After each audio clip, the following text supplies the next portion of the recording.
Lake of Galilee, Lake of Tiberias, and Lake of Gennesaret. The 2000 years back, the people encountered our Lord here. Miracles happened in their life. Healings happened in their life. Everything and followed Jesus on these banks of this lake.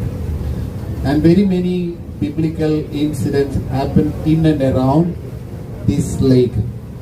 As our guide said, we are in the northern part of Israel, and this lake is a freshwater lake, and this lake is one of the lake below the sea level.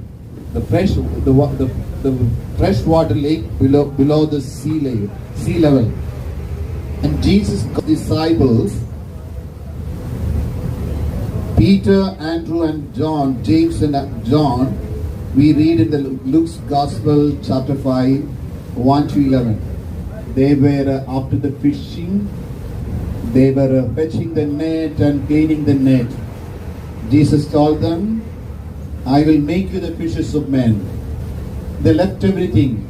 They left their family. They left their boat. They left their fishing net and followed Jesus. They encountered our Lord in the banks of this lake.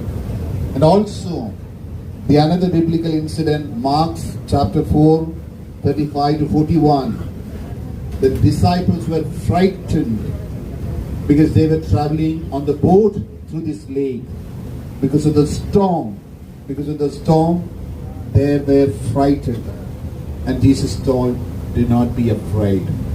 And today Jesus is also telling us, do not be afraid. I am with you in this boat. I am not sleeping. I am awake in your hearts to make you peace.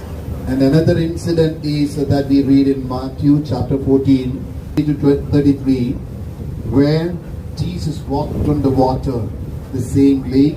Jesus walked on the water, and we know the story of Saint Peter, how he met Jesus. During the retreat for the priests, those who attended Jubilee priests, and the retreat preacher, Father was telling, it's not Jesus walked on the water, it's Saint Peter walked on the water. That faith, that trust in Jesus will make us confident, that will make us the leaders, that will make us good priests for our people.